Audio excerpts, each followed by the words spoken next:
Okay.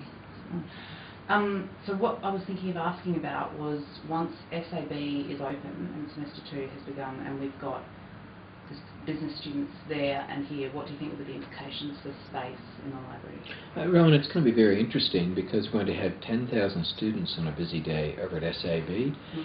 And some of those will be coming across to Swanston. We have no idea how many will be coming across, but we know we'll be busier. Now against that we'll have extra space. We're picking up space in Building 8 on level 6. It used to be the School of GSSP. We're also picking up some additional office space.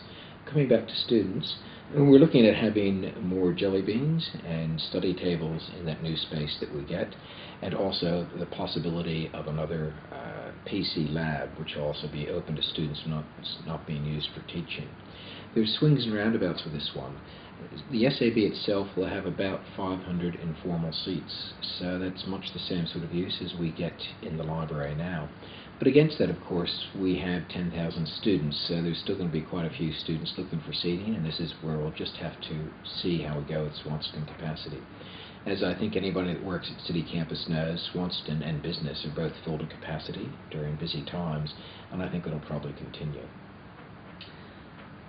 Do you have any insights about any pressure that people might be experiencing on printing facilities and photocopying facilities? Is there anything being looked at in terms Well, our aim, and this is still being worked with Property Services, ITS and Fuji Xerox, who supply the printing, but our aim is to move as many of those MFDs, multifunction devices, which are printers and copiers, from business up. So we should have the same number. Now that may be good news or not so good news, but we shouldn't go behind, and certainly there's not an expectation that the current number of printers at Swanston will cover the new load. We'll get additional printers without a doubt.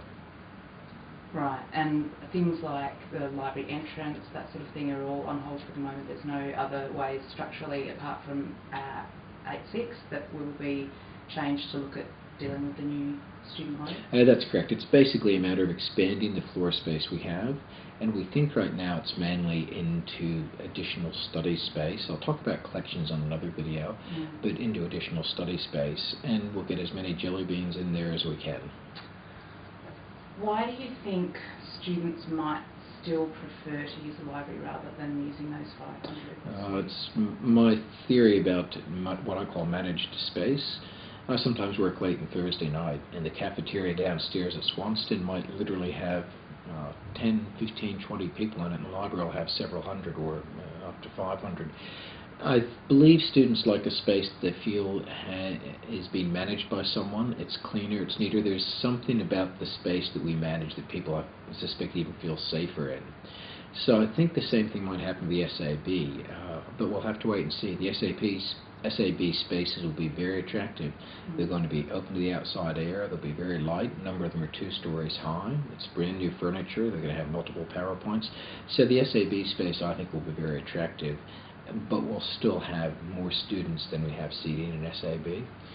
And we still have the collection. We mustn't forget that Swanston this year will probably lend something like 200,000 items, so we still have people using the collection as well. Okay, great. Thanks.